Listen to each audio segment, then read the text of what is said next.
నాకు because of his creation, human creation, I wondered. నాకు భయమును ఆశ్చర్యమును కలిగించినది. ఎందుకు? కలగజేసేటటువంటి విధము, how I body works, or parts of the body works.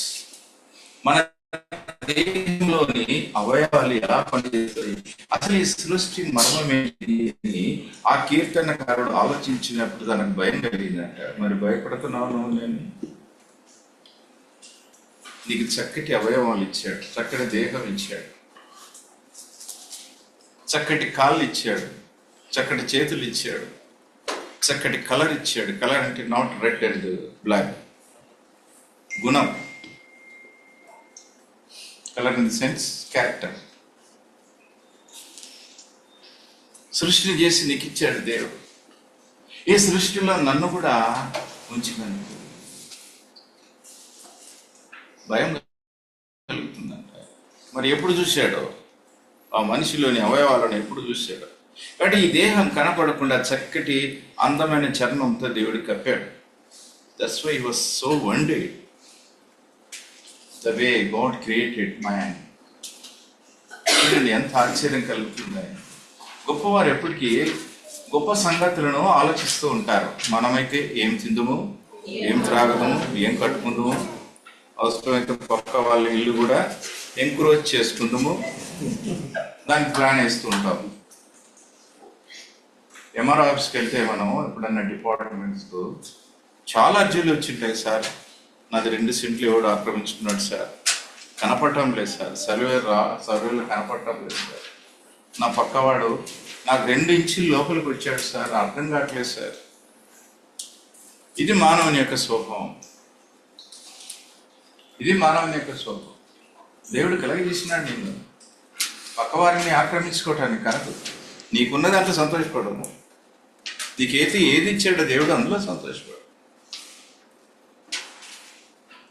కాబట్టి కీర్తనలు 92 మొదటి 2-3 వచనాలు ఏమంటాడంటే, ప్రతి ఉదయము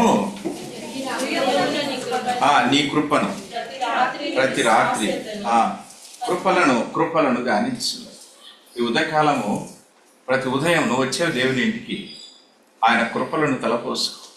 ప్రతి సాయంకాలం ఏం చేయాలంటే విశ్వాసత మీన్స్ ఫెయిత్ఫుల్నెస్, గాడ్స్ ఫెయిత్ఫుల్నెస్, దేవుని యొక్క మంచితనాన్ని.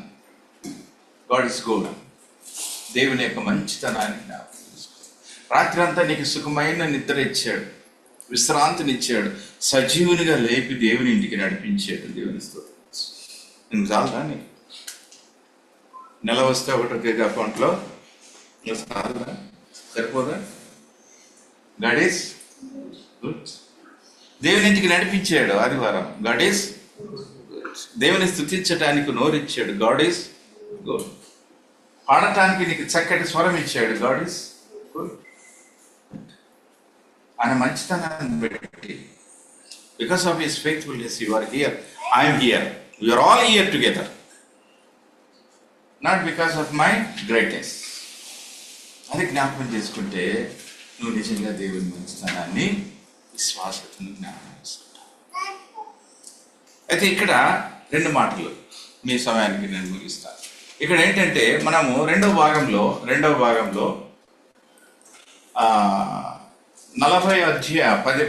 అధ్యాయము 47వ వచనం, 17వ అధ్యాయం 47వ వచనం. అప్పుడు మొదటి సమయాలు ఫస్ట్ చదువుమా. యెహోవా కత్తి చేతను ఈట చేతను రక్షించువాడు కాడని ఈ దండు వారందరూ తెలుసుకుందరు. చాలమ్మా, అక్కడ చాలు, మళ్ళీ తర్వాత ముందుకెళ్దాం. ఇక్కడ ఏంటంటే ఫిలిస్తీన్లకును ఇశ్రాయేల్ ప్రజలకును 2 దేశాల మధ్య యుద్ధం ఇది. Between 2 nations, 2 countries, between there is a great war, battle. ఇది సందర్భం. అయితే ఇక్కడ శత్రువుల పక్షంగా గొలియాతు ప్రతినిధిగా ఉంటున్నాడు. ఇక్కడ ఇశ్రాయేల్ పక్షంగా దావీదు ప్రతినిధిగా ఉంటున్నాడు. వీరిద్దరి మధ్యలో జరుగుతున్నటువంటి సంభాషణ, ఒకరేమో లోకానుసారమైనటువంటి ఆయుధాలతో వచ్చారు వాళ్ళ ప్రజలను రక్షించుకోవడానికి, ఒకరేమో యుద్ధము యెహోవాని దేవుని మీద ఆధారపడుతూ వచ్చినటువంటి వ్యక్తి. అతను చూసి అంటున్నాడు, ఎందుకంటే ఈ చరిత్ర అర్థం కావాలని తెలియని వారి కొరకు చెప్తున్నాను, ఈ బ్యాక్గ్రౌండ్ బిహైండ్ ఇట్.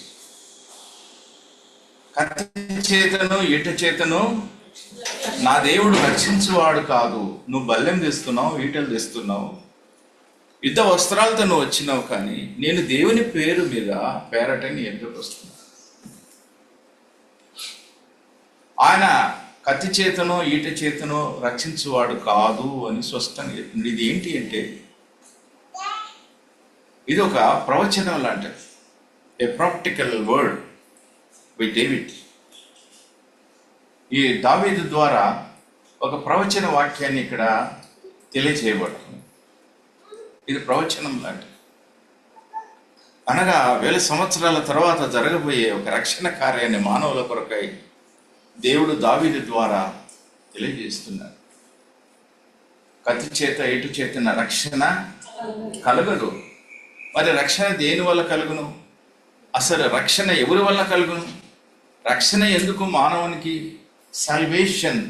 సాల్వేషన్ అంటే విడుదల, డెలివరెన్స్. ఇది భౌతికమైనటువంటి రక్షణ కాదు.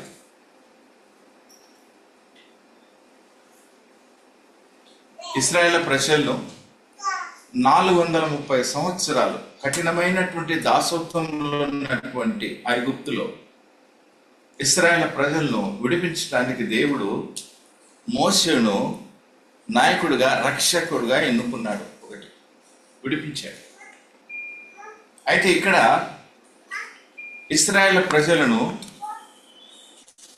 భయపడుతున్నటువంటి ప్రజలను, కలవరంతో, ఆందోళనతో, మరణ భయంతో ఉన్నటువంటి ప్రజలను రక్షించి విడిపించటానికి దేవుడు దావీదును ఎన్నుకున్నాడు.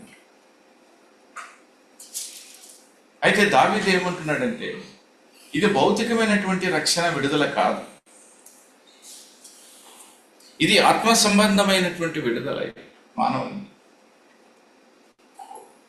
మానవుడు ఒక దాసత్వంలో ఉన్నాడు. తనకు తాను విడిపించుకోలేని స్థితిలో మానవుడు ఉన్నాడు. తెలియని చెరలో ఉన్నాడు. తాను తెలియకుండానే దాసుడైపోయాడు. మానవునికి విడుదల కావాలి, విమోచన కావాలి, ఒక రక్షకుడు కావాలి. మా దేవుడు కత్తి చేతను ఈట చేతను. పేతురు ఏమనుకున్నాడంటే, పేతురు దగ్గర ప్రభుతో తిరుగుతూ కూడా తన వరలో ఏమున్నది తెలిసిన కత్తి ఉన్నది. యోహాను 18:10-11 ఉంది మాట. యోహాను సువార్త. ప్రభు మీద ఉన్నటువంటి ప్రేమ, మక్కువతో, అభిమానంతో ప్రభుని ఎంతగా ప్రేమించాడంటే ఆ ప్రేమను బట్టి తన దగ్గర ఉన్నటువంటి కత్తి తీసి ఒక వ్యక్తిని ఏం చేశాడు? నా ప్రభువును మీరు పట్టుకుంటారా, బంధిస్తారా, సిలువ ఇస్తారా? ఎందుకు? ప్రభు మీద ఉన్నటువంటి ప్రేమ అలాంటిది. అలాగ ప్రేమించాడు ఆయన. ప్రభు అన్నాడు, పేతురు నీ కత్తిని తీ ఫస్ట్. ఎక్కడ ఉన్నదో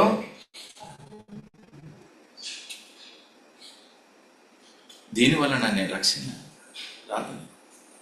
నీకు ఇంకా అర్థం కాలే రక్షణ అంటే భౌతికమైనటువంటి ఆయుధాల ద్వారా రక్షించేవాడని నేను కాను.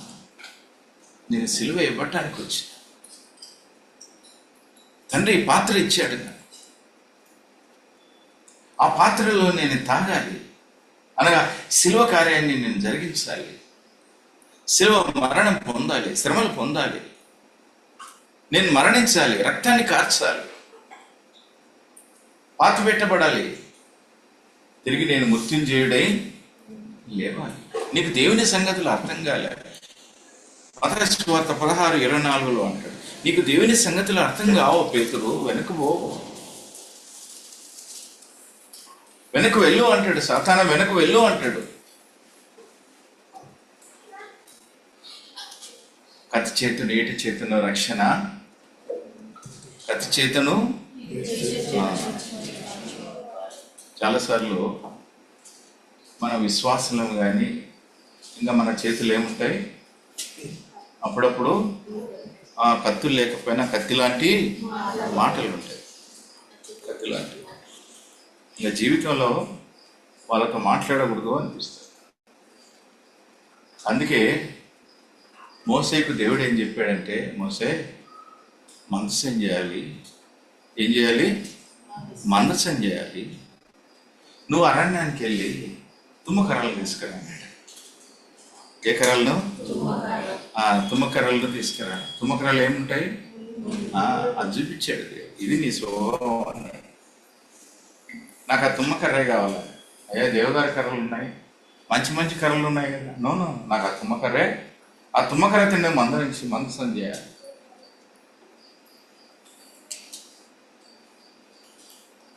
మానవుని యొక్క స్వభావాన్ని చూపిస్తుంది. ప్రతి వస్తువులో కూడా మానవుని యొక్క స్వభావాన్ని చూపిస్తుంది. అందుకే ఆ తుమ్మకర్రను సుందరమైనటువంటి పెట్టెగా తయారు చేసి మందసంగా చేసి లోపల బయట మేలిమి బంగారుతో పొదిగించాడు. ఇప్పుడు నువ్వు యేసుక్రీస్తును ధరించుకున్నావు. దైవత్వము నీకు ఇచ్చాడు ఆయన.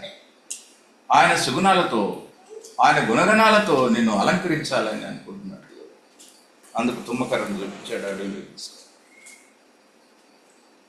కత్తి చేత ఈట చేత రక్షించేవాడు కాదు మన దేవుడు. ఈ రక్షణ చూడండి, కీర్తనలు 3:8. కీర్తనలు 3:8. రక్షణ ఎవరిదంట? నీది కాదు, నాది. రక్షణ ఆయన. రక్షణ యెహోవాది అని. రక్షణ ఎవరిది? ఈ రక్షణ మొదటి గుర్తు పెట్టుకోండి. చెప్తున్నాడు, అయ్యా ఈ రక్షణ ఇది యెహోవాది. ఈ రక్షణ ఆయన మనకు అనుగ్రహించేది రక్షణ. ఆయన వలన కలిగేది రక్షణ. అందుకంటే హోషేయ 1:7 యెహోవా చేతనే మీకు రక్షణ దొరుకును అంటాడు. యెహోవా చేతనే మీకు రక్షణ కలుగును అంటాడు. ఎవరి చేత రక్షణ? ఎవరిది? యెహోవాది. ఎవరి చేత రక్షణ కలుగుతుంది మనకు? యెహోవా చేతనే. దేవుడు ఏం చేశాడంటే, యోనా 2:9 చదవండి. 3వ మాట త్వరగా.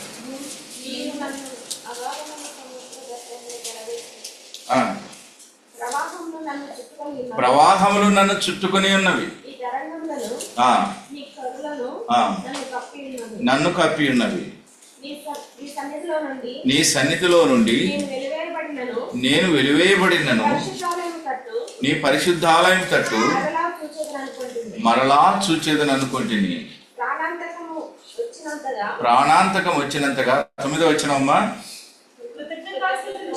కృతజ్ఞతాస్తులు చెల్లించి నీకు బలులను అర్పించేదను.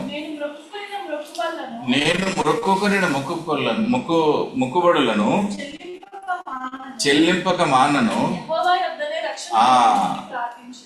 యెహోవా యొద్దనే ఏం దొరుకుతుందంట? Salvation is from the Lord. దేవుని యొద్దనే మనకు రక్షణ దొరుకుతుంది. చూడు, దావీదుకు ఎంత గొప్ప విశ్వాసం, చూడు ఎంత నమ్మకం ఉంది దేవుని మీద. ఎంత గొప్ప ఆశతో ఆ యుద్ధంలోకి వెళ్ళాడు. చూడు, శత్రువుని జయించటానికి. రక్షణ ఎవరి దగ్గర దొరుకుతుందంట? యెహోవా యొద్దనే. ఈయన విశ్వాసి, దైవజనుడు. ఈయన ఎవరు? ఇక్కడ సందర్భం, కాంటెక్స్ట్ మర్చిపోకూడదు. ఏమన్నా దేవుడు ఏమని చెప్పాడు ఆయనకు? నువ్వు ఎక్కడికి వెళ్ళాలి? నినవేకి వెళ్ళాలి. మన బ్రదర్ ఏం చేశాడు? తర్షీసు ఓడ ఎక్కాను అన్నాడు.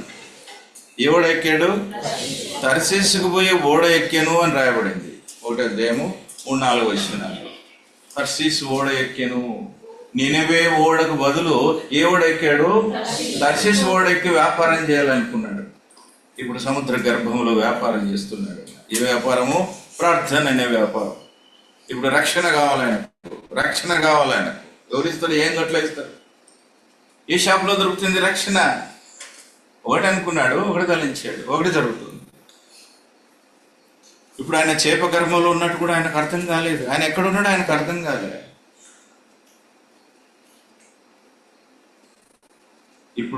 ఇప్పుడు భయము, ఆందోళన, కలవరం వచ్చింది, కష్టం వచ్చింది. అప్పుడు మనం దేవుని దగ్గరికి వస్తాం. ఎప్పుడు వస్తాం? కష్టం వచ్చి, శ్రమలు వచ్చి, మరెన్నడు నేను ఎక్కిరానంత స్థితిలోనికి వెళ్ళిపోయాడు. మరెన్నడు భూమి పునాదులోనికి వెళ్ళాడంట.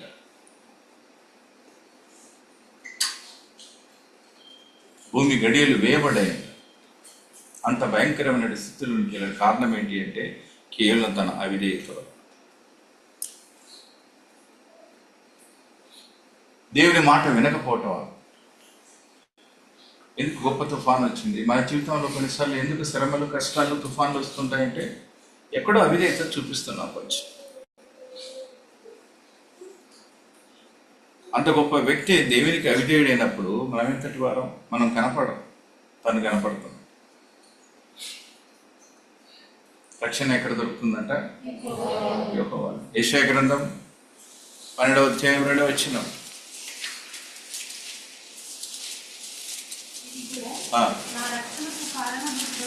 మన రక్షణకు కారణం ఎవరు? చాలా అంశాలు ఉన్నాయి. మన రక్షణ కారణం ఎవరు? దేవుడు, కారణభూతుడు ఆయన. ఇంకా కింద అంటాడు, నా రక్షణకు ఆధారము అంటాడు. God is our source of salvation. నా రక్షణకు ఆధారం. చూడండి ఎంత లోతైనటువంటి సంగతులు ఆయన మాట్లాడుతున్నాడు. కత్తి వలన, ఈటి వలన రక్షణ కలగదు. నా రక్షణకు ఆధారం ఒక ఆయన ఉన్నాడు, నా దేవుడు ఉన్నాడు. యుద్ధము ఆయన నా పక్షంగా జరిగించేవాడు. ఈ యుద్ధం నుండి విడుదల కలిగించేవాడు ఆయన. నన్ను రక్షించేవాడు ఆయన. నాకు విజయం ఇచ్చేవాడు ఆయన. ఆయన వద్ద నాకు విడుదల ఉంది, రక్షణ ఉంది, విమోచన ఉంది. యెషయా గ్రంథం 60:18 వచ్చింది. ఈ రక్షణ ఎలాంటిదో చూడు. యెషయా 60:18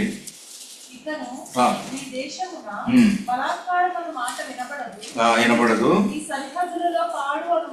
నీ సరిహద్దులలో పాడు అను మాట ఉండదు, నాశనం అను మాట ఉండదు. ఇప్పుడు రక్షణ నీకు ఏంటిది? Wall of salvation. రక్షణ నీకు శత్రువులతో పోరాడుతూ ఉన్నాడు. ఆయన విశ్వాసం ఏంటిదంటే దేవుడిచ్చే రక్షణ నాకు ఒక ప్రాకారం లాంటిది. This totally surrounding my people. It is like a protection. ఇది ఒక శిరస్త్రాణము నా తలకు, నా ప్రాణానికి, నా దేహానికి. నా దేహానికి, నా ఆత్మకు ఇది ఒక భద్రత వలయం లాంటిది, ఒక అగ్ని వలయం లాంటిది. ఆకారం. నువ్వు ఎన్ని ఆయుధాలను తెచ్చుకో, ఎన్ని యుద్ధ వస్త్రాలను తెచ్చుకో. అందుకే దానియేలు స్నేహితులైనటువంటి షడ్రక్, మేషక్, అబేద్నెగోలు దానియేలు 3వ అధ్యాయము 17వ వచనంలో మళ్ళీ చూసుకో టైం.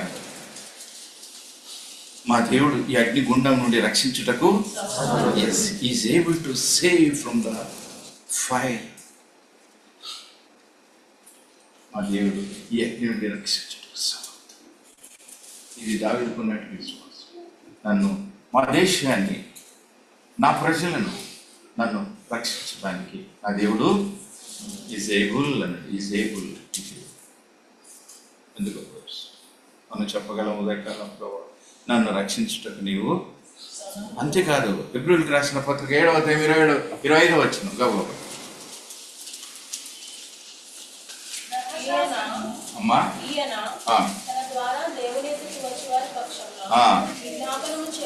విజ్ఞాపనం చేయుటకు నిరంతరం జీవించువాడు ఎవరు? యేసు ప్రభువారు నిరంతరం జీవించువాడు గనుక సంపూర్ణంగా జీవించి వారు ఏం చేస్తారు? రక్షిస్తారు. జీవం లేని వారు, నాకే జీవం లేదు, నేనే రక్షిస్తాను నేను. ఈయన నిరంతరం జీవించేవాడు గనక, మరణం లేనివాడు గనక, ఇదిగో నేను మరణించితిని కానీ సజీవుడై యుగయుగములు జీవించువాడని నేను అన్నాడు. ఈ జీవించువాడు అనేటు ప్రభువు నిన్ను నన్ను రక్షించుటకు యుద్ధం నుంచి రక్షించగలడు, అగ్ని నుండి రక్షించగలడు, ప్రతి పరిస్థితి నుండి నిన్ను రక్షించగలడు. ఆయన శక్తిమంతుడు, సమర్థుడు, శక్తిమంతుడు. ఈ రక్షణ ఎలాంటిది ఏంటి? హెబ్రీయులకు రాసిన పత్రిక 1వ అధ్యాయం 14వ వచనం.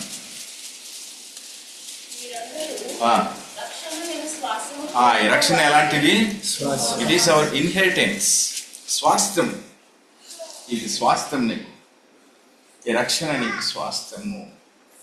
అందుకే అంటాడు మళ్ళా కీర్తన, క్షమించండి, యెషయా గ్రంథం 62 మొదటి వచ్చింది.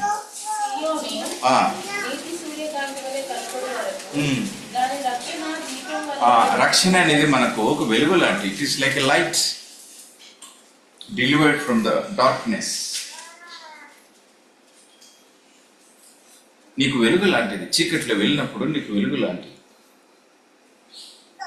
రక్షణ నడిపిస్తుంది. మరి ఎన్ని విషయాలు మనం చూస్తూ వచ్చినాం. మరి ఈ రక్షణ ఎలా కలిగింది మనకు? కత్తి చేతను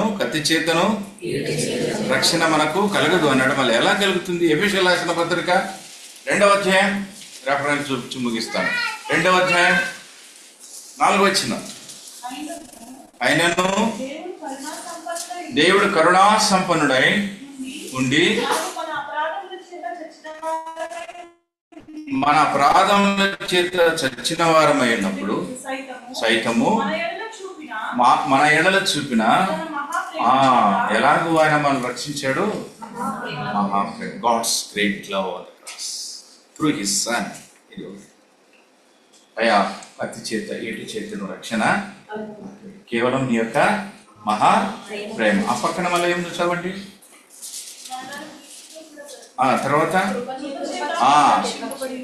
తండ్రి అయిన దేవుడు యేసు ప్రభు ద్వారా వాడినటువంటి ఆయుధాలు ఏంటిదంటే ఈ సిలువలో ఎలాగ మనకు రక్షణ వచ్చిందంటే కేవలం 2 ఆయుధాలు. ఒకటి మహాప్రేమ, కృప.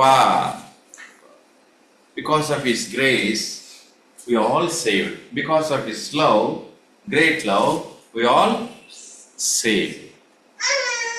ఆయన కత్తి వాడలే, ఈటలే. శత్రులు ఏం చేశారంటే కిరీటం వాడినారు. ఏం కిరీటం అంటే? ముళ్ళ కిరీటం వాడినారు.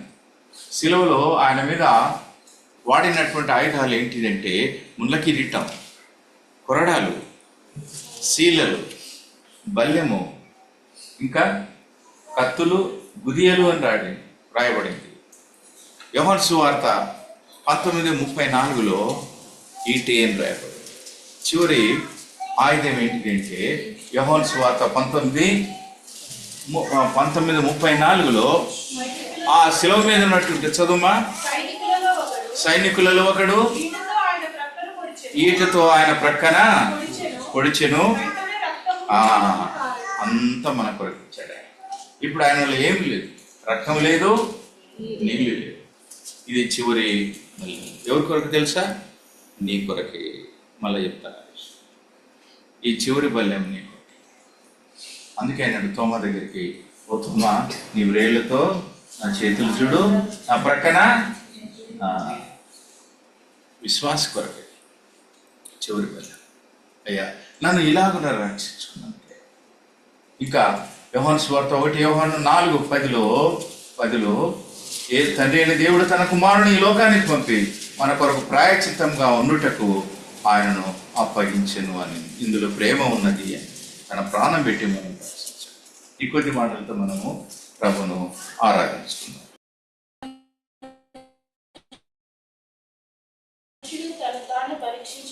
పరీక్షించుకోవాలి.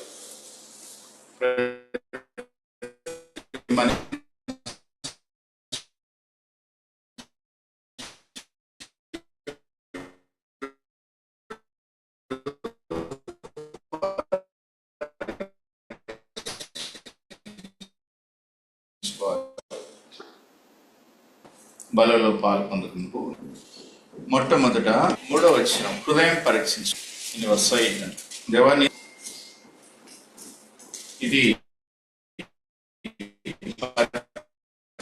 పరీక్షించుకుంటే హృదయం లక్షణం. ఉదయకాలం నేను హార్ట్స్ చాలా మంచిది. మనం దేవుడు మంచివాడు కదా, మోస్కరం అది ఘోరమైన దాన్ని గ్రహించగల వారు ఉన్నారా? మీ మందిరంలో ఎవరన్నా లేకున్నా రెండోది మత్తయి సువార్త 12:36 చదువుతారు.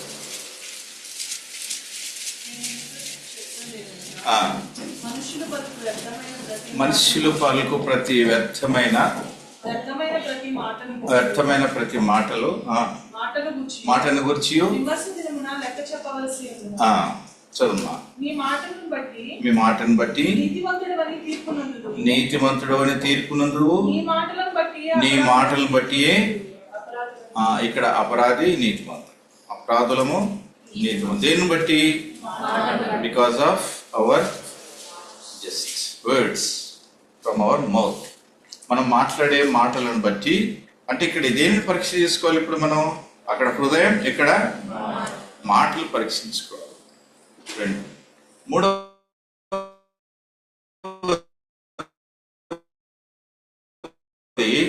ప్రకటనల గ్రంథం 22:12, ఇదిగో త్వరగా వచ్చుచున్నాను, వాని క్రియ చొప్పున ప్రతి వానికి ఇచ్చుటకు జీతము. ఇక్కడ 3rd వన్ ఏంటిది అంటే వెరీ ఇంపార్టెంట్ ఆస్పెక్ట్ ఏంటిది? ఇక్కడ మీరే చెప్పొచ్చు ఇప్పుడు. క్రియలు, డీడ్స్, వర్క్స్. మన క్రియలు అవి చెడ్డవా, అవి మంచివి. అవి చెడ్డవైనను మంచివైనను దేవుని ఎదుట, ఆయన న్యాయపీఠం ఎదుట ఒక దినం మనము we are going to stand before the Lord. దేవుని ఎదుట మనము మన మాటలను బట్టి, మన క్రియలను బట్టి, మన హృదయం అంటే మన హృదయంలో నుండి బయలు వెళ్ళే తలంపులను బట్టి, ఈ 3 మనము మన deeds or works, the words and from things from heart, మన హృదయం నుండి బయలు వెళ్ళే సంగతులను బట్టి మనము ఏం చేయాలి? పరీక్షించుకోవాలి. అయితే దేవుని ఎదుట మనం లెక్క చెప్పాలి. జీతం ఎవరు ఇస్తారంట? అయితే ఇక్కడ ఈ బల్లలో 2-3 విషయాలు ఉన్నాయి. ఒకటి ఏంటి అంటే మనము పరీక్ష చేసుకుంటున్నాం. ఈ 3 విషయాలు, ఎన్నో సంగతులు ఉన్నాయి, 3 విషయాలు మాత్రం మీకు జస్ట్ ఆత్మీయ సంగతుల కొరకు, గ్రహింపు కొరకు చెప్పారు. రెండోది ఏంటిదంటే ఇది యోహాను సువార్త 6వ అధ్యాయము నేనే జస్ట్ మీకు రెఫరెన్స్ ఇచ్చి పంపిస్తాను. 47వ వచనంలో ఆయన అన్నాడు, నేను జీవాహారం అన్నాడు. మన ముందు ఉన్నది ఇది జీవాహారం, ఆత్మీయ జీవాహారం, living bread. Christ is our living bread. రెండోది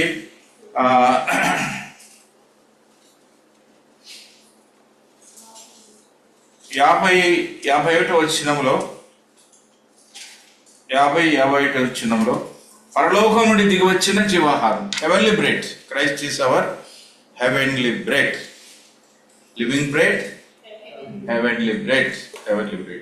మూడోది ఏంటిదంటే ప్రభు చెప్పిన మాట క్షమించండి, మత్తయి సువార్త 6వ అధ్యాయం 11వ వచనములో అనుదిన ఆహారము అన్నాడు. అనుదిన ఆహారం మీన్స్ ఆయనే మన అనుదిన ఆహారం, అవర్ డైలీ బ్రెడ్. అనుదిన ఆహారం. Christ is our living bread, our heavenly bread, our daily bread. మరి డైలీ బ్రెడ్, ఈ రోజు బ్రెడ్ ఎంతమంది తిన్నారు? అవర్ డైలీ బ్రెడ్, అనుదిన ఆహారం. Praise Lord, God bless you. ఈ ఆహారం మనకు జీవాన్ని ఇస్తుంది, మనల్ని నడిపిస్తుంది, మనల్ని బ్రతికింపజేస్తుంది. అందుకే 54 వచ్చిన చివరిగా మనం ముందుకు వెళ్ళక ముందు 54 వచ్చిన 6:54, నా శరీరం తిని నా రక్తము త్రాగువాడు నిత్య జీవం గలవాడు, అంత్య దినమున నేను వారిని. ఇక్కడ మళ్ళీ 3 భాగాలు చేస్తాం. ఒకటి నా యొక్క శరీరము, నా యొక్క రక్తం, ఈ 2 కలుపుదాం. నా శరీరము, నా రక్తం. నా శరీరం తిని నా రక్తంను త్రాగువాడు నిత్య జీవం అనేది 2వ విషయం. అంత్య దినం నేను వారిని లేపుతున్నది 3వ విషయం. నా శరీరము, నా రక్తం అనగా ప్రభు యొక్క బలను చూపిస్తుంది. ఇదేంటంటే when we are taking parts in the Lord's table, that means we are accepting Christ sacrifice. ఎందుకంటే ఆయన దేహము శిలువ మీద నలుగగొట్టబడింది, నీ కొరకు సాదృశ్యంగా అప్పముగా మార్చబడింది. We are accepting Christ sacrifice. ఆయన యొక్క బలియాగాన్ని మనము అంగీకరిస్తున్నాం. విశ్వాసం. ఎస్, అంగీకరిస్తున్నాం లేదా? ఒప్పుకుంటున్నాం లేదా? రెండవది, వాడు ఎవరంట? అతడు పాల్పొందినవాడు, తిన్నటువంటి వ్యక్తి నిత్య జీవం గలవాడు. That means when we accept this sacrifice, we are going to be with Christ or live with Christ forever. నిత్యం జీవించే కృప ఆయన మనకి ఇచ్చినాడు. ఇది విశ్వాసంతో నువ్వు పాల్గొంటున్నావు. మూడోది ఏంటిదంటే we are having a hope for resurrection at the end. అంత్య దినమున ప్రభు ఏం చేస్తాడంటే వారిని లేపు. మూడో భాగం ఏంటంటే మనము ప్రభు వలె లేపబడబోతున్నాం. అంత్యదినమున మనము లేపబడబోతున్నాం, జీవించబోతున్నాం, ఆయనతో ఉండబోతున్నాం. ఈ 3 ఆశీర్వాదాలు ఈ బల్ల ద్వారా మనకు అనుగ్రహించబడుతుంది విశ్వాసం. కాబట్టి ఆగ్రహంతో నువ్వు బలలో పాలు పొందటం ద్వారా నీకు నాకు ఆశీర్వాదం. ఆయన ఎవరు? మొదట జీవాహారం. ఆయన ఎవరు? పరలోక ఆహారం. ఆయన ఎవరు? అనుదిన ఆహారం. ఇక్కడ ఏంటి?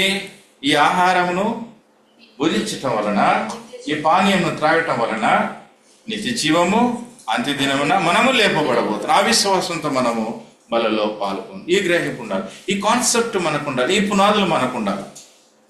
ఒకవేళ నీవు ఎంత విశ్వాసవి, ఎంత ఆత్మీయత, ఎంత గ్రహింపు ఉందో లేదో ప్రభుకు తెలుసు. కానీ అయితే ఈ గ్రహింపు మనకి ఈ పునాదుల మీద మన విశ్వాసం కట్టబడుతూ ఉండాలి. అందుకే బల్ల సహవాసం అనేది చాలా, దీనిని బల్ల సహవాసం అంటే. ఏ సహవాసం ఇది? బల్ల సహవాసం.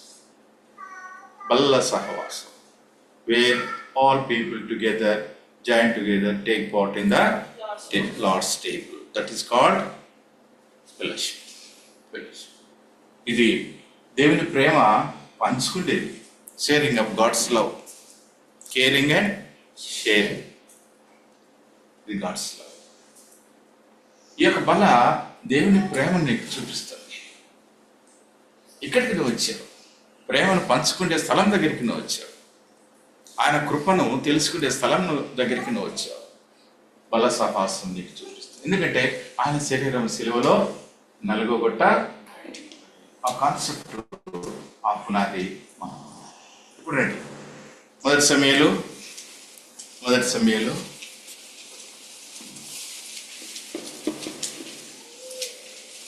17వ అధ్యాయం 47 వచ్చి, అప్పుడు యెహోవా కత్తి చేతను ఈట చేత రక్షించువాడు కాడని ఈ దండు వారందరూ తెలుసుకుందరు, యుద్ధము యెహోవాదే. తర్వాత చాలమ్మా, తర్వాత ఆ చదువు తర్వాత ఏముంది ఇక్కడ? ఆయన మిమ్మును మా చేతికి అప్పగించుచున్నాడు లేదా అప్పగించును. తర్వాత 17వ అధ్యాయం 40వ వచనం. తన కర్ర చేత పట్టుకొని, ఎవరి కర్ర అది? దావీదు కర్ర అది. దావీదు తన కర్ర చేత పట్టుకొని ఏటి లోయలో నుండి 5 నున్నని రాళ్ళని ఏరుకొని తన యొద్దనున్న చిక్కంలో ఉంచుకొని వడిసెల చేత పట్టుకొని ఆ ఫిలిస్తీని చేరువకు పోయెను. ఇక్కడ ఉదయకాలం ఆరాధన కొరకై కొన్ని తలంపులు మనం చూస్తూ వచ్చినాం. కత్తి చేతను ఈటి చేతను రక్షణ కలగదు. రక్షణ ఎవరి వలన? యెహోవా వలనే. యెహోవా దేవుడు కుమారుడు యేసుక్రీస్తు ప్రభు వారిని నీ కొరకు నా కొరకు ఈ లోకానికి పంపించాడు రక్షణ కొరకు. అందుకే ఆయనకు లోక రక్షకుడు అని ఆయన పేరు, నిజరక్షకుడు. అంతేకాకుండా మొదటి తిమోతి 4:10 ఒక మాట, మనందరి రక్షకుడు అంటే ఆయన. మనుషులందరికీ రక్షకుడు. చెప్పమన్న విశేషంగా మనకు ఎవరైనా రక్షకుడు, మనుషులందరికీ రక్షకుడు. ఆయన లోక రక్షకుడు, నిజ రక్షకుడు అని సమరైస్తే ఆ ఊర్లో అందరూ అన్నారు ఆయన జగ రక్షకుడు, ఆయన లోక రక్షకుడు. ఇప్పుడు ఆయన మనందరికీ రక్షకుడు అండి. Because he saved us from the sinful life, old life. కత్తి చేత ఆయన కత్తి వాడలేదు, దేవుని వాడాడు. He manifested his love on the cross and grace. ఇంకా ముందుకెళ్తే క్షమాపణ వాడాడు, ఆయన కృపను వాడాడు. అలాగే నన్ను రక్షించుకున్నాడు. ఎందుకంటే మనము పాపముల చేత అపరాధముల చేత చచ్చిపోయిన స్థితిలో ఉన్నాం. బ్రతికినాం కానీ పేరుకు మాత్రమే జీవించినాం. మనం మృతులము అంటాడు ప్రకటనలో 3:1 మృతులము అంటాడు. మనం మృతులము, సత్యాన్ని ఎరిగిన మృతులం, నిజ దేవుని ఎరగని మృతులం. మనం సత్యమని ఎరిగిన వారందరూ మృతులతో సత్యం. అందుకని నేనే మార్గము, నేనే సత్యం, ఐఎమ్ ద వే అన్నాడు, the truth and the life. No one come to the father except by Christ. Is the only way to. ఆయన మార్గాన్ని తెలపడానికి వచ్చినవాడు. ఆ మార్గము శిలువ మార్గం, రక్షణ మార్గం. పాపుల కొరకైనటువంటి he opens the heavenly doors, salvation to the sinners. పాపి అయిన మానవుల కొరకు పరలోక ద్వారాలు తెరిచాడు. అంత గొప్ప రక్షణ మనకి. అయితే ఇక్కడ ఇంకొంచెం ముందుకు వెళ్ళామంటే కొద్ది నిమిషాలు ఉదయకాల ఆ మాటలు చూస్తూ వచ్చినాం. సమయాన్ని బట్టి మనం చాలా క్లుప్తంగా వెళ్ళాము.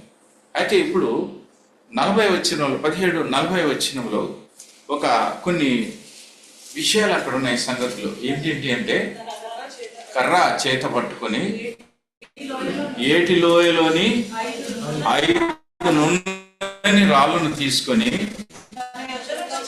తన యొద్దన్న చిక్కంలో ఉంచుకొని వడిసెల చేత పట్టుకొని ఆ ఫిలిస్తీని చేరువకపోయాను. చాలు. ఇక్కడ ఎన్ని వస్తువులు ఉన్నాయంటే అక్కడ కర్రలు ఉన్నాయి, కర్ర ఉన్నది, 5 రాళ్ళు ఉన్నాయి, చిక్కం ఉన్నది, ఒడిశాలో ఉన్నది. ఎన్ని వస్తువులేనాయి బాగా చూడండి. నాకు 5 కనపడుతున్నాయి, మీకు 4 కనపడుతున్నాయి. కొంతమంది 5 అంటున్నారు. చూడు, ఆ 5 అని చెప్పకపోతే అంకులు ఏమనుకుంటాడు. 4 వస్తువులే మీరు అన్నట్టు. ఇంకొక వస్తువు ఎక్కడ ఉందో చూడండి, 47వ వచనం చదవండి. అప్పుడు యెహోవా కత్తి చేతను ఏటి చేతను రక్షించువాడు కాడని ఈ దండు వారందరూ తెలుసుకుందరు. యుద్ధము ఎవరిదంట అంటే ఈ మాట దేనిని జ్ఞాపకం చేస్తుంది? ఆ మాటలో ఏ విషయం దాగి ఉంది? ఫెయిత్. యుద్ధం ఎవరిది? నేనుగా జరిగించేది. నువ్వు అనుకుంటావు ఈ బాలుడు ఏం చేత కాదనుకుంటున్నావు. ఈయన దగ్గర కర్ర ఉంది, ఒడిశలు ఉంది, చిక్కం ఉంది, 5 నున్నని రాళ్ళు అన్నేం చేస్తాయి.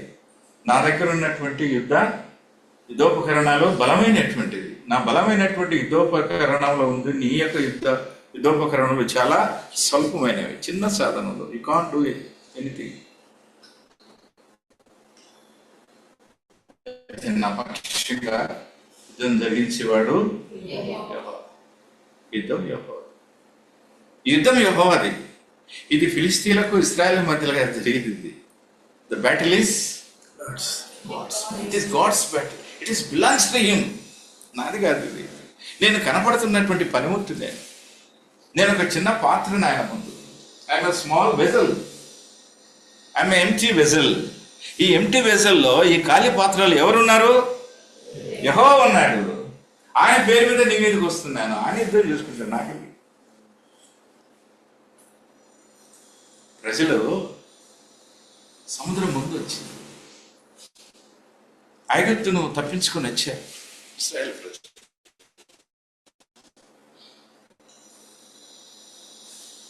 సరే బయటకు వచ్చారు.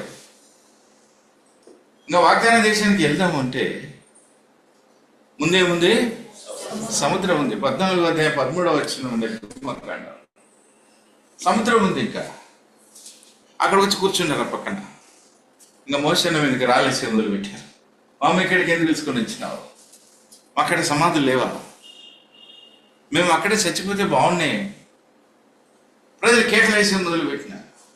మోస యొక్క మాట నాడు చూడండి. ఆ ప్రజల్ని ఎలాగ ధైర్యపరిచారో చూడండి. 14 వచ్చినామా? వచనం చెప్పండి అమ్మా. 14 13 చూసుకోండి. అందుకు మోసే భయపడకుడి, యెహోవా మీకు నేడు కలుగజేయు రక్షణను మీరు ఊరకుండి నిలుచుండి చూడుడి. నేడు చూచిన ఐగుప్తీయులను ఎన్నడూ చూడరు. యెహోవా మీ పక్షమున. God is going to fight against our enemies. ఎంత గొప్ప విశ్వాసం! ఎవరు చెప్తున్నారు? సంఘాన్ని నడిపించే వారి నాయకుల యొక్క లక్షణం ఏంటుంటుంది? ప్రజల్లో కలవరం ఉంది, మరణ భయం ఉంది. ముందు పోతే సముద్రం, వెనక వస్తే సైన్యం, ఈ ప్రక్కన మహారణ్యం. మీరు మళ్ళీ చదువుకోండి 14వ అధ్యాయం మొదట్లో. ఒక ప్రక్క మహారణ్యం, ఇంకొక ప్రక్క ఫిలిస్తీన్లు చాలా దగ్గరగా ఉన్నారు. ఎప్పుడెప్పుడు వస్తే వీళ్ళని పట్టుకుందాం అని. ఎందుకంటే ఫిలిస్తీన్ల బుద్ధి ఏంటంటే దాసులుగా చేసుకోవాలని. ఇప్పుడు ఇది ఎక్కడుందంటే 17వ అధ్యాయం 1 సమయాలు 9-10 వచనంలో ఉంది. ఇప్పుడు చూడద్దు. వాళ్ళు ఎప్పుడంటే ఇశ్రాయేల్ ప్రజలను దాసులుగా చేసుకోవాలని వాళ్ళు చాలా ఇష్టం. వాళ్ళు అంతా కోపం పొద వాళ్ళ మీద. ఎందుకంటే దేవుని ప్రజల మీద. ముందు ఎర్ర సముద్రం, వెనక సైన్యం, ఈ ప్రక్కన మహారణ్యం. ఇటు చూస్తే ప్రజలు ఆందోళన చెందరా?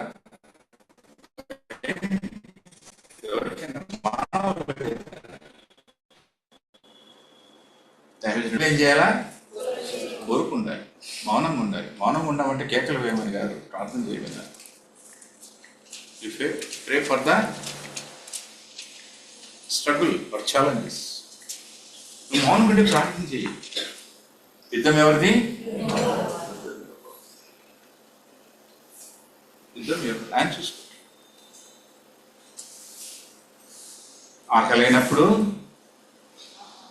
ఆకలైనప్పుడు ప్రజలు ఏం చేశారు? రాళ్ళు తీసుకున్నారు, దాటారు.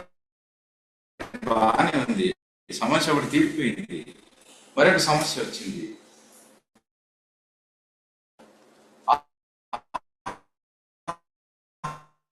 ఆహారం కావాలి.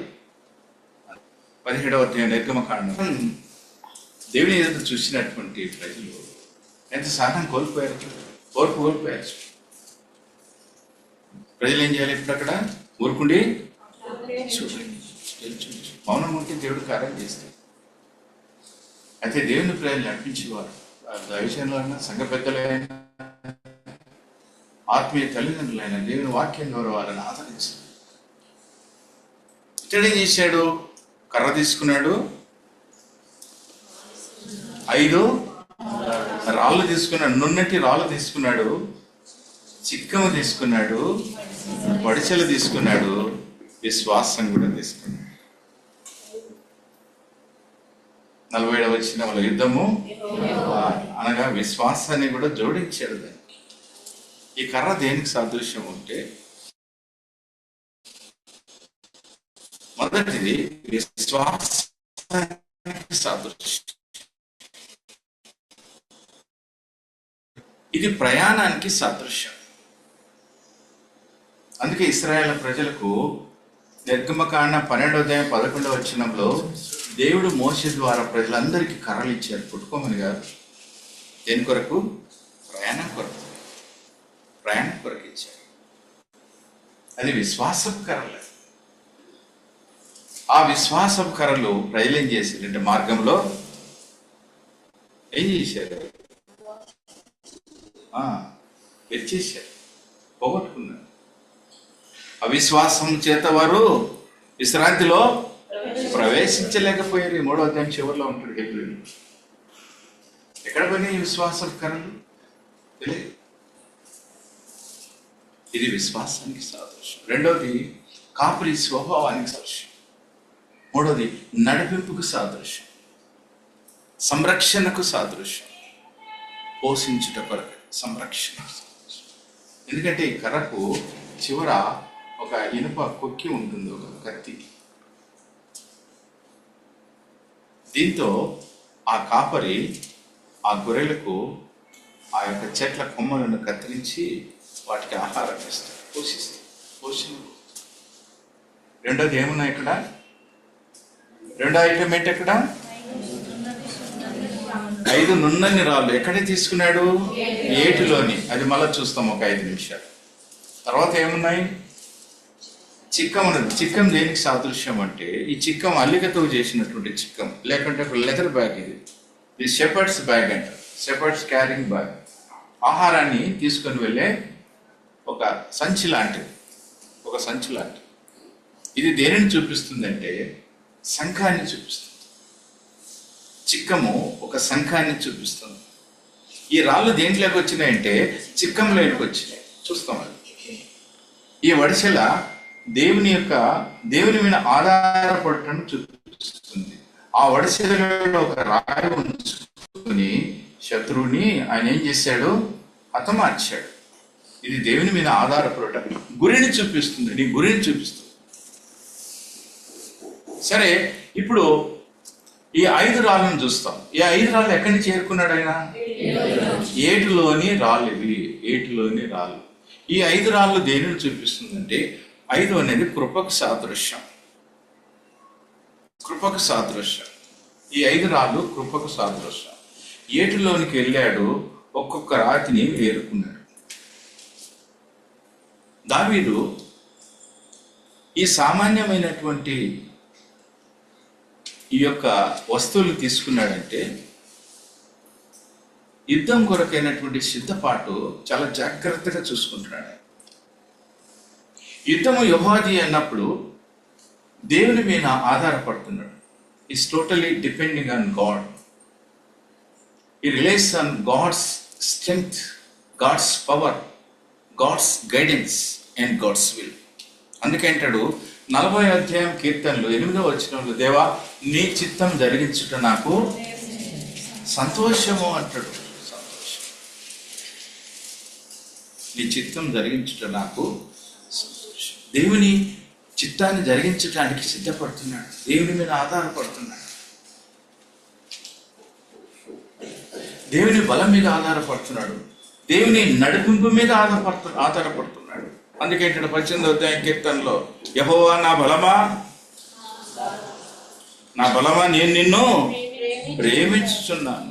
ఇంకా కింద అంటాడు నా శైలమా అంటాడు, నా కోట అంటాడు, నా దుర్గము అంటాడు. You are my fortress, you are my strength so that I love thee అంటాడు. దేవుని బలాన్ని ఆశ్రయించాడు. 5 రాళ్ళు ఏరుకున్నాడు. ఇవి దేవుని మీద ఆధారపడి సిద్ధపడుతున్నటువంటి స్థితిని చూపిస్తుంది. సౌలు అన్నాడు, సౌలు యొక్క యుద్ధ వస్త్రాలన్నీ తీసివేశాడు.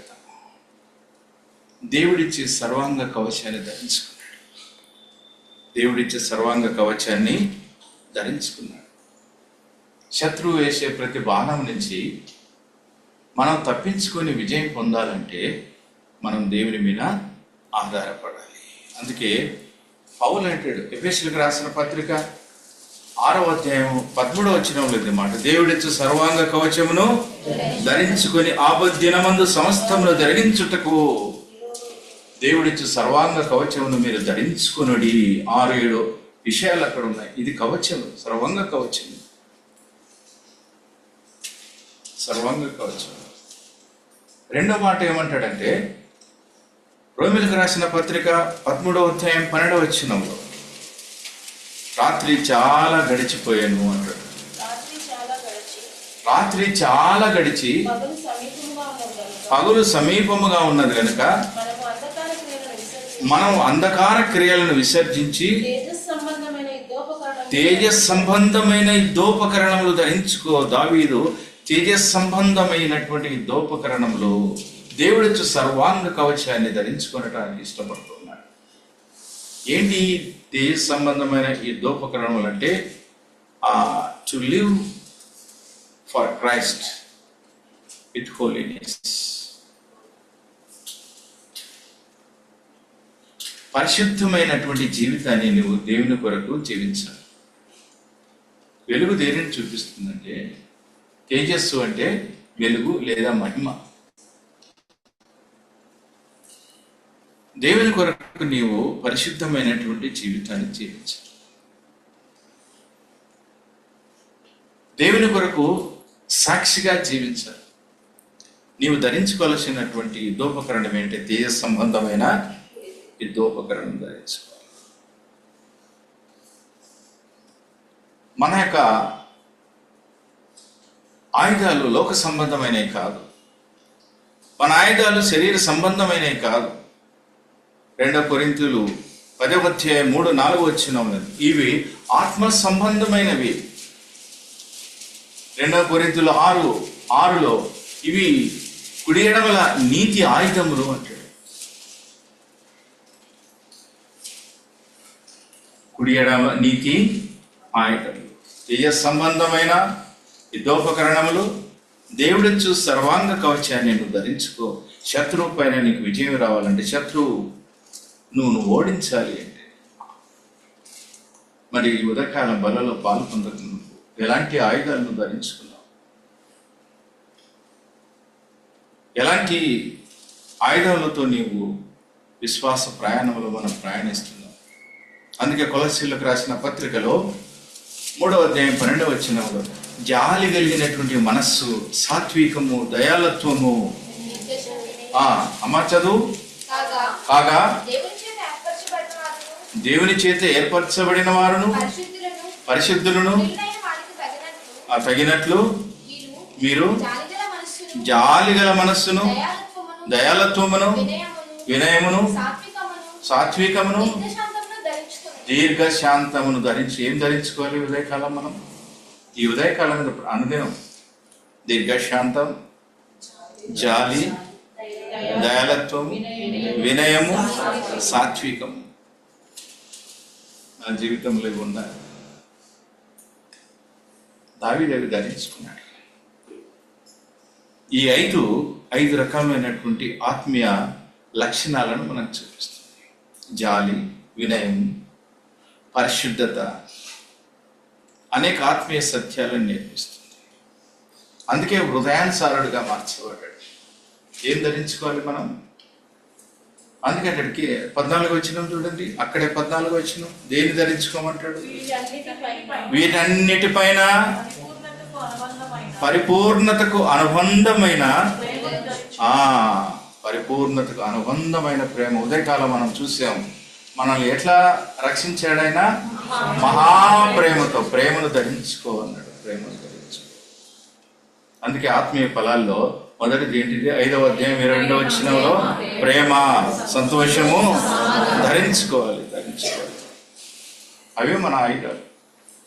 క్రీస్తులోనికి బాప్తిసం పొందిన మీరందరూ క్రీస్తును ధరించుకున్నారు అంటాడు. ధరించుకున్నారు అంటే ఆయన యొక్క గుణ లక్షణములు మనం కలిగి ఉండాలి. ఆయన యొక్క గుణ లక్షణం, ఆయన యొక్క క్యారెక్టర్ మనకు ఉండాలి. జాలి కలిగిన మనస్సు, మృదువైన మనస్సు. ఈ 5 రాళ్లకు 5 పేర్లు ఉన్నాయి వాక్యంలో నుంచి మనం తెలుసు. ఒకటి పరిశుద్ధత. ఈ రాళ్ళు ఎక్కడి నుంచి తీసుకున్నాడు ఆయన? ఏటిలో నుంచి. ఆ ప్రవాహం నుండి పారుతున్నటువంటి ఆటుపోటులకు తట్టుకుని ఎక్కడో పడి ఉన్నటువంటి రాళ్లను దావీదు ఏరుకున్నాడు. నున్నని రాళ్ళు, సాఫ్ట్ స్టోన్స్, జాలి కలిగినటువంటి, దయ కలిగినటువంటి, వినయము, దీర్ఘశాంతం కలిగినటువంటి రాళ్ళు, సాత్వికం కలిగినటువంటి రాళ్ళు. ఎక్కడున్నాయి ఇవి? ఏటిలో ఉన్నాయి. ఈ పైనుండి వచ్చే ప్రవాహానికి తట్టుకునే, ఆటుపోట్లకు తట్టుకునే, శ్రమలకు తట్టుకున్నటువంటి రాళ్ళు ఇవి. దేవుని కొరకు వాడబడాలి అంటే, దేవుని కొరకు మంచి పాత్రగా నువ్వు వాడబడాలి అంటే నువ్వు శ్రమకు తట్టుకోవాలి. దేవుని కొరకు శ్రమ పొందాలి. నీకు సహనము, ఓపిక ఉండాలి. అప్పుడే దేవుని కొరకు నువ్వు వాడబడాలి. ఆ నీటిలో శుద్ధి చేయబడినటువంటి రాళ్ళు ఈ మొదట అంటే పరిశుద్ధత కలిగినటువంటి రాళ్ళు అన్నారు. ఆడ పరిశుద్ధత ఉందో చూసుకుంది. మొదటి రాయి పేరు పరిశుద్ధత. 2వ రాయి పేరు యథార్థత అనే రాయి. యథార్థవంతుల కొరకు దేవుని యొక్క కనుదృష్టి లోకమంతటా. 2వ దినవృత్తాంతంలో 16:9 వచనం. యథార్థత అనే రాయి. 3వ రాయి పేరు ఏంటంటే, చెప్పండి ఇప్పుడు మీరు చెప్పొచ్చు, పేరు చెప్పచ్చు. యథార్థత, పరిశుద్ధత, యథార్థత, వినయము అనే రాయి.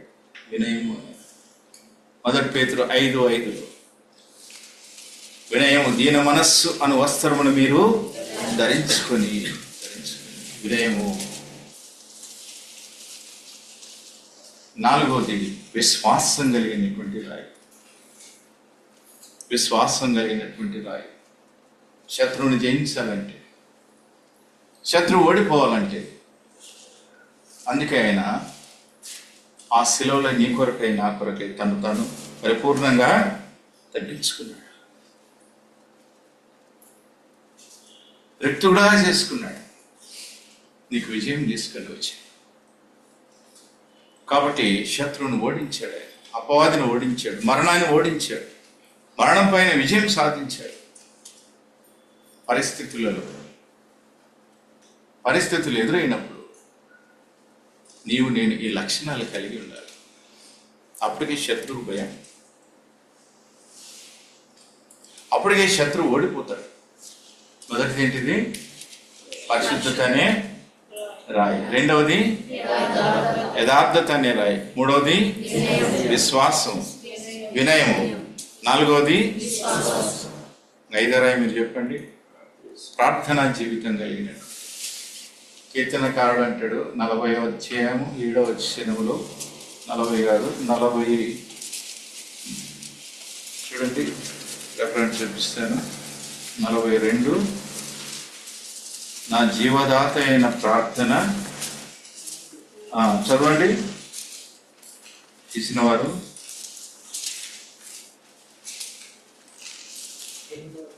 అమ్మ చదువునా. 42 కీర్తనకారుడు అంటాడు, కోర కుమారుడు రాస్తారు. 8వ వచనం ప్లీజ్.